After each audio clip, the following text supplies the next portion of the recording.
नमस्कार विद्यार्थी मित्रांनो, आजच्या व्हिडिओमध्ये आपण सोल्युशन या टॉपिक मधला relative lowering of vapour pressure आणि रूल्स लॉ यांचं जे रिलेशन आहे ते स्टडी करणार आहेत. याच्यावर न्यूमेरिकलचा तर प्रश्न येतो, परंतु सर्वात अवघड जे प्रश्न जातात मित्रांनो ते असतात थेरॉटिकल स्टेटमेंट बेस्ड क्वेश्चन. तर चला समजून घेऊया आपण की relative lowering of vapour pressure आणि रूल्स लॉचा कसा संबंध येतो. तो व्हिडिओवर नवीन असाल तर सबस्क्राईब नक्की करा. जर व्हिडिओ आवडला तर लाईक आणि शेअर करायला विसरू नका मित्रांनो.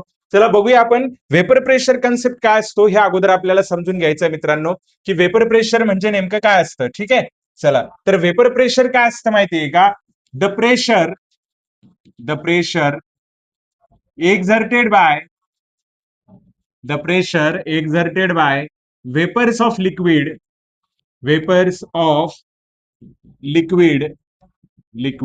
at liquid vapour equilibrium. हे फार महत्वाचं आहे स्टुडंट, लक्षात घ्यायचं आहे तुम्हाला. काय तर कोणताही लिक्विड आणि त्याची वेपर फेज इक्विलिब्रियम वर असताना जे काही प्रेशर एक्झर्ट होत आहे त्या प्रेशरला काय म्हटलं जातं बेटा? वेपर प्रेशर म्हटलं जातं. ठीक आहे, लक्षात घ्यायचं आहे तुम्हाला. काही पॉइंट्स मी इथे सांगतोय. Vapour pressure is inversely proportional to boiling point of liquid. काय असणार आहे? जे वेपर प्रेशर असतं हे इनव्हर्सली प्रोपोर्शनल असतं कुणाला? बॉइलिंग पॉइंटला. म्हणजे वेपर प्रेशर जर इन्क्रीज होत असेल तर बॉइलिंग पॉइंट काय होतं बेटा? डिक्रीज होत जातं. हे आपल्याला काय करायचंय? समजून घ्यायचंय. जर का वेपर प्रेशर हाय असेल, if vapour pressure is high then liquid is volatile. तर लिक्विड काय असतं बेटा? होलाटाईल असतं. जर वेपर प्रेशर काय असेल? हाय असेल. आणि जर का वेपर प्रेशर खूपच लो असेल किंवा झिरोच्या आसपास असेल तर लिक्विड जे असेल किंवा जो काही सबस्टन्स असेल त्याला आपण काय म्हणतो बेटा? नॉन व्होलाटाईल म्हणणार. तर हा वेपर प्रेशरचा काय बेटा? कन्सेप्ट आहे. आणि आता पुढचा जो कन्सेप्ट आपल्याला इथं बघायचा आहे, पुढचा जो कन्सेप्ट आपण बघणार आहोत, लोअरिंग ऑफ वेपर प्रेशर आपल्याला बघायचंय. मग आता लोअरिंग ऑफ वेपर प्रेशर काय असतं सर? चला बेटा समजून घेऊ आपण लोअरिंग ऑफ वेपर प्रेशर काय असतं. बघा, कन्सिडर करायचंय तुम्हाला. लोअरिंग ऑफ वेपर प्रेशर म्हणजे काय असतं? The difference between the difference between okay, vapor pressure of pure solvent vapor pressure of pure solvent and vapor pressure of its solution is called lowering of vapor pressure. त्याला काय म्हटलं जातं बेटा? त्याला काय म्हटलं जातं? It is called as lowering of vapour pressure and it is denoted by delta P. त्यालाच काय म्हणतात? डेल्टा पी म्हणतात. काय होतं माहिती का स्टुडंट? ज्या वेळेस बघा, आता डेल्टा पी कसा असतो, मी अगोदर डेफिनेशन प्रमाणे आपण याचा एक फॉर्म्युला लिहून घेऊ. Delta P is equal to काय असतं बेटा? पी नॉट मायनस काय असणार आहे? पी एस असणार आहे. ओके, काय असणार आहे? Delta P is equal to काय असेल? P not minus P S असेल. तर पी नॉट काय असतं बघा? वेपर प्रेशर ऑफ काय असतं? Pure solvent. Okay, vapour pressure of pure solvent म्हणा किंवा लिक्विड म्हणा. आणि पीएस काय असेल बेटा? तर वेपर प्रेशर ऑफ काय असेल? सोल्युशन असणार. काय असणार आहे? वेपर प्रेशर ऑफ काय असेल?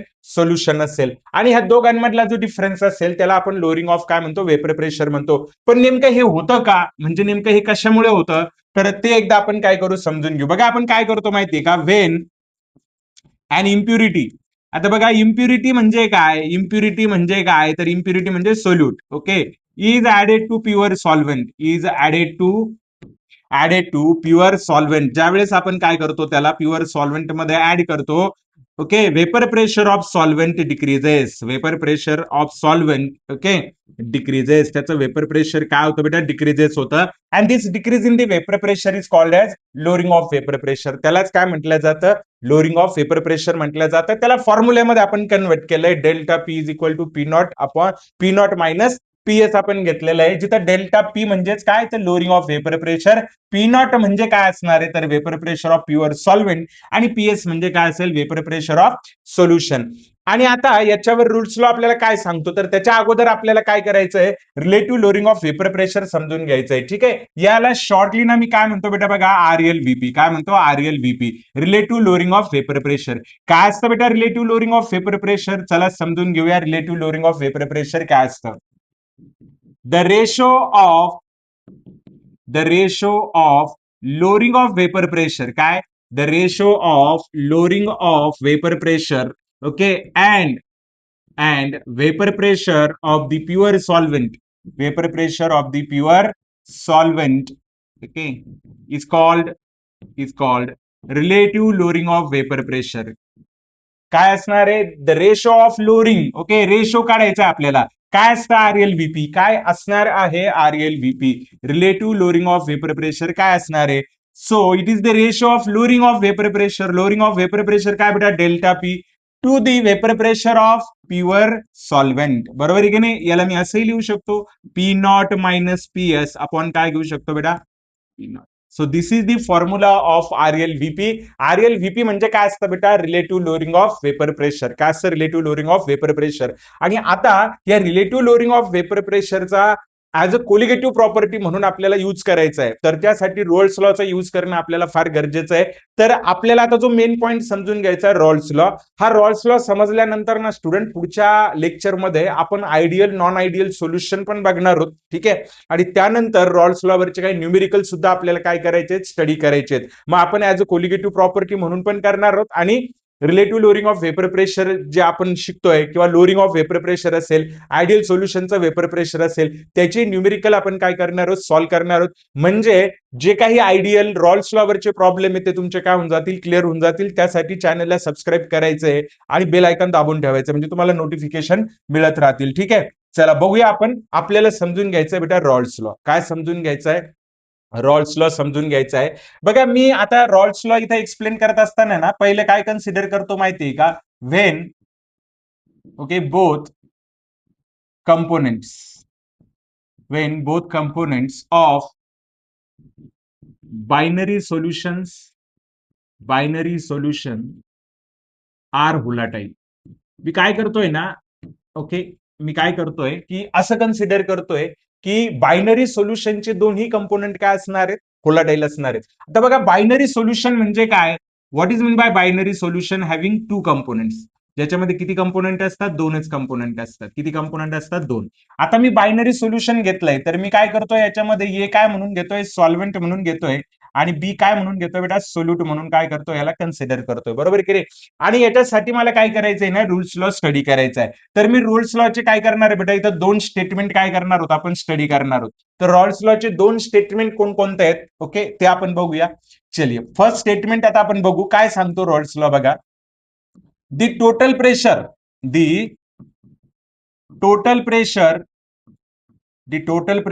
Of solution is the sum of partial pressure of the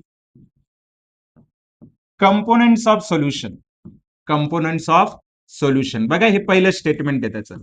काय स्टेटमेंट आहे रॉल्स लॉचं? स्टेटमेंट काय? The total pressure of solution is the sum of partial pressure of the components of solution. आणि दुसरं statement काय? बघा दुसरं स्टेटमेंट काय आहे त्याचं? दुसरं स्टेटमेंट काय आहे? Partial pressure of the components, okay, of the component in the solution is product of काय असणार आहे बेटा? ते प्रोडक्ट असणार आहे. Product of okay mole fraction of the component in solution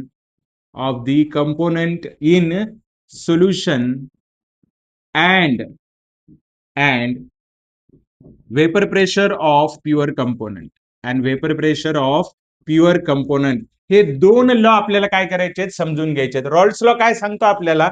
जर का दोन्ही कंपोनेंट व्होलाटाईल असतील तर रॉल्स लॉचं स्टेटमेंट काय सांगतं? पहिलं स्टेटमेंट काय सांगतं? ज्यावेळेस मी काय करणार? दोन कंपोनेंटचं सोल्युशन बनवणार, ए आणि बी मिक्स करणार, त्यावेळेस सोल्युशनचं जे मला प्रेशर मिळणार आहे ते प्रेशर काय असणार आहे?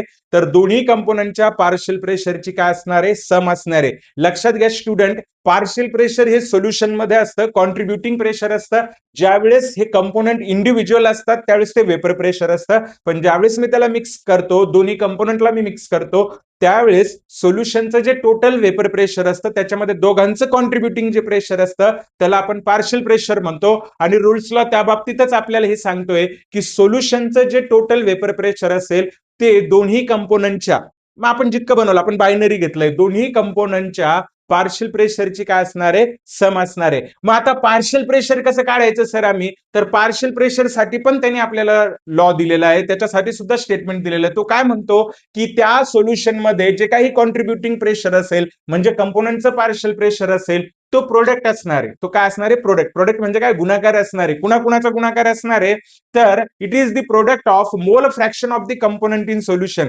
त्या सोल्युशन मध्ये त्या कंपोनंटचा मोल फ्रॅक्शन आणि काय, vapour pressure of pure component. म्हणजे प्युअर कंपोनंटचा काय घ्यायचा आपल्याला, वेपर प्रेशर घ्यायचा आहे, दोघांचा प्रोडक्ट करायचा आहे, आणि मग आपल्याला काय मिळणार, पार्शियल प्रेशर मिळणार. ह्या दोन्ही, हे जे दोन्ही स्टेटमेंट दिलेले आहेत ना बेटा आपल्याला, या दोन्ही स्टेटमेंटला आपण काय करू आता, या दोन्ही स्टेटमेंटला काय करू, एक्सप्लेन करण्याचा प्रयत्न करू, याला फॉर्म्युलेशन करण्याचा प्रयत्न करू. ठीक आहे, त्यासाठी काय करूयात आपण, एक बायनरी सोल्युशन घेऊया. ठीक आहे, बायनरी सोल्युशन घेऊया. ठीक आहे, बायनरी सोल्युशन. ठीक आहे, त्याच्यामध्ये ए आणि बी काय आहेत, कंपोनंट आहेत. ए आणि बी आर कंपोनंट्स. हे दोन्ही काय असणार आहेत बेटा, कंपोनंट्स असणार आहेत. बरोबर की नाही. ठीक आहे, आता बघा लक्ष द्या, PA is the partial pressure of A. बरोबर आहे की नाही.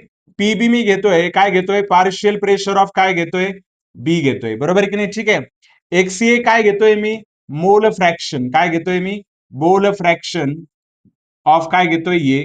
त्याच्यानंतर एक्स बी काय घेतोय बेटा, मोल फ्रॅक्शन ऑफ काय घेतोय मी, एक्स बी काय घेतोय, मोल फ्रॅक्शन ऑफ काय घेतोय, बी. त्याच्यानंतर पी नॉट ए काय घेतोय मी, vapour pressure of pure A.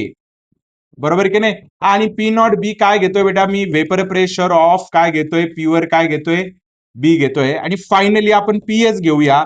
PH म्हणजे काय असेल, वेपर प्रेशर ऑफ काय असणार आहे बेटा, सोल्युशन. काय असणार आहे, वेपर प्रेशर ऑफ सोल्युशन असणार आहे. चला आता आपण काय करू ना, याला फॉर्म्युलेशन मध्ये आणूया. पहिला फॉर्म्युला काय आपला, काय आहे पहिला फॉर्म्युला, म्हणजे पहिल्या स्टेटमेंट वरून घ्यायचं आहे आपल्याला, काहीच करायचं नाही, पहिल्या स्टेटमेंट वरून घ्यायचंय. Total pressure of the solution. सांगा, total pressure of the solution काय घेतोय आपण, बरोबर आहे की नाही, पीएस घेतोय. So PS is what, it is the sum of. PS काय असणार आहे, सम आहे कुणाची, दोन्ही कंपोनंटच्या पार्शियल प्रेशरची. कंपोनंट दोन आहेत, कोण, ए आणि बी. मग मी काय घेणार, पीए प्लस काय घेणार बेटा, पीबी घेणार. बरोबर आहे की नाही. परंतु बघा बघा मी कसं आता याला कसं सॉल्व्ह करत जातोय. परंतु परंतु पीए काय आहे, प्रोडक्ट आहे कुणाचा, P nought A X A. बरोबर आहे की नाही. नंतर पीबी काय बेटा, पी नॉट बी एक्स बी. आलंय लक्षात. बरोबर आहे की नाही. ठीक आहे, आणि म्हणून मी काय लिहू शकतो, आणि म्हणून मी काय लिहू शकतो, पीए च्या ऐवजी मी लिहू शकतो P nought A X A plus P nought B X B लिहू शकतो. परंतु परंतु परंतु okay, X A plus X B is equal to आमच्याकडे 1 असतं. बरोबर आहे की नाही. आपल्याला माहिती मोल फ्रॅक्शनची ऍडिशन ही सगळ्यांची 1 येते, म्हणून X B is equal to काय घेऊ शकतो मी, 1 मायनस एक्स ए घेऊ शकतो.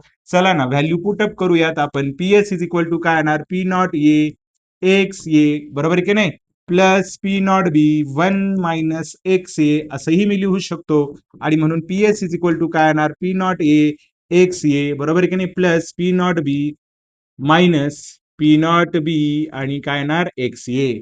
बरोबर आहे की नाही. आणि फायनली ह्याला मी कसं लिहू शकतो, पीएस इज इक्वल टू काय लिहू शकतो, पी नॉट बी प्लस एक्स ए. पी नॉट ए मायनस काय येणार बेटा, पी नॉट बी येणार. ठीक आहे. कधी कधी काय होतं, आपल्याला एकच जर मोल फ्रॅक्शन दिलेलं असेल तर आपण ह्या फॉर्म्युल्याचं काय करू शकतो, यूज करू शकतो.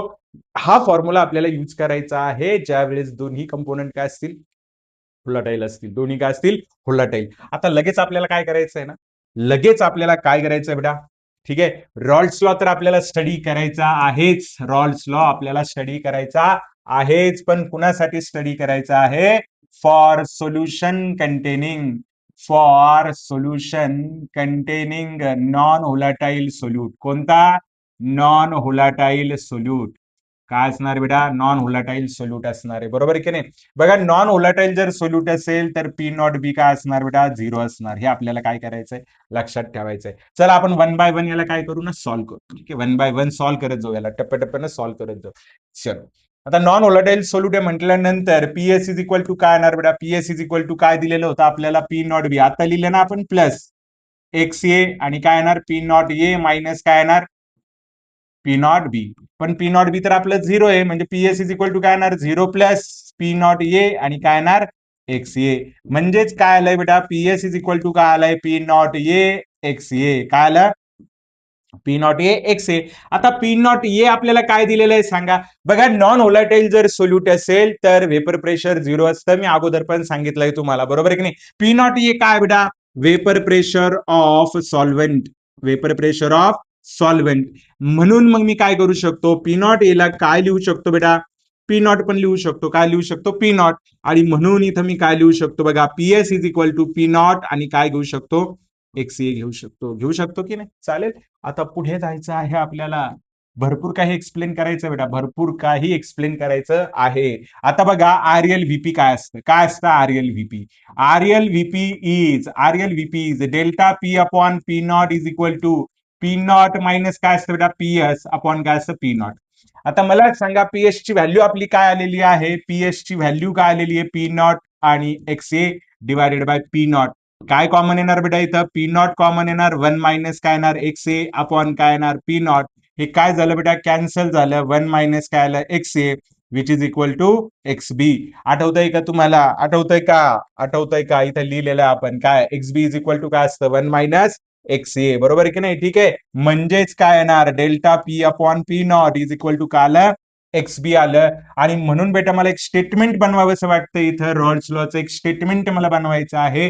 काय स्टेटमेंट बनवायचंय बघा, RL VP for the solution काय कंटेनिंग नॉन व्होलाटाईल सोल्यूट, ज्याच्यामध्ये काय असेल, नॉन व्होलाटाईल सोल्यूट असेल. कोणतं सोल्यूट असेल, non volatile solute is equal to the mole fraction of non volatile solute in the solution, non volatile solute in the solution, non volatile solute in the solution. हे आपल्याला समजून घ्यायचं बेटा. तर RL VP मध्ये बघा, हा जो रूल आहे, हा रूल आपल्याला केव्हा यूज करायचा आहे, जर आपल्या सोल्युशन मध्ये सोल्यूट हा कसा असेल, नॉन व्होलाटाईल असेल, किंवा त्याला नॉन इलेक्ट्रोलाइट पण म्हणतात. ते पुढे आपण शिकू ज्यावेळेस तो कन्सेप्ट येईल. सध्या तरी रॉल्स लॉ आपल्याला समजून घ्यायचा आहे. बघा, रॉल्स लॉचे मग 3 स्टेटमेंट होतात. पहिले 2 स्टेटमेंट हे दोन्ही कंपोनंट व्होलाटाईल असतानाचे, आणि तिसरा स्टेटमेंट आरएल व्हीपी साठी देतोय तो, ज्याच्यामध्ये आपण काय केलाय, नॉन व्होलाटाईल सोल्यूट काय केलेला आहे, ऍड केलेला आहे. हा फॉर्म्युला जर का तुम्ही लक्षात ठेवला तर मला नाही वाटत की तुम्हाला याचे प्रॉब्लेम सॉल्व्ह करायला काही अडचण येईल. ठीक आहे, आपण ऍज अ कोलिगेटिव्ह प्रॉपर्टी म्हणून याचे प्रॉब्लेम पण काय करणार आहोत, सॉल्व्ह करणार आहोत. ठीक आहे, चालेल. आपल्याला इथं ठीक आहे, इम्पॉर्टंट पॉइंट्स काय काय लक्षात ठेवायचे आहेत बघा तुम्हाला. जो आपण आरएल व्हीपी बघितलाय, RL VP is applicable for कुणासाठी, डायल्यूट सोल्युशन साठीच काय असणार आहे, ऍप्लिकेबल असणार आहे. कुणासाठी ऍप्लिकेबल असणार बेटा, डायल्यूट सोल्युशन साठी ऍप्लिकेबल असणार आहे. Solute should be non volatile. मी काय बोललो, आरएल व्हीपी जर पाहिजे असेल तर सोल्यूट कसा असला पाहिजे, non volatile. Relative lowering of vapour pressure depends upon the number of solute particle. Colligative प्रॉपर्टीचीच ती प्रॉपर्टी आहे, आणि म्हणून ती कोलिगेटिव्ह प्रॉपर्टी का असते, कोलिगेटिव्ह प्रॉपर्टीची डेफिनेशन आपल्याला माहिती आहेच, बरोबर आहे की नाही. ठीक आहे, आणि की फॉर्म्युला जे तुम्हाला लक्षात ठेवायचे, मी की फॉर्म्युला सांगितले, पीएस इज इक्वल टू काय असणार आहे, पीए प्लस काय असणार आहे, पीबी. त्याच्यानंतर काय असणार आहे, P nought A X A plus काय, पी नॉट बी काय असणार आहे, एक्स बी. त्यानंतर तुम्ही अजून पण घेऊ शकता काय, पी नॉट बी प्लस एक्स ए, पी नॉट ए मायनस काय घेऊ शकता, पी नॉट बी, असंही करू शकता, बरोबर की नाही. हे सगळं कुणासाठी असेल, ज्यावेळेस आपला सोल्यूट काय असेल, आपले सोल्यूट काय असेल, व्होलाटाईल असेल. अदरवाईज तुम्हाला माहिती, पीएस इज इक्वल टू काय असणार आहे, पीए म्हणजेच काय, पी नॉट काय असणार आहे, एक्स ए. हा एक फॉर्म्युला तुम्हाला लक्षात ठेवायचा आहे. आणि आरएल व्हीपी लक्षात ठेवायचं आहे, delta P upon P not is equal to काय असेल, एक्स बी. पण हे फक्त कुणासाठी अप्लाय होणार, हे जे दोन्ही आहेत हे कुणासाठी, नॉन व्होलाटाईल काय असायला पाहिजे, नॉन व्होलाटाईल काय असायला पाहिजे, सोल्यूट असायला पाहिजे.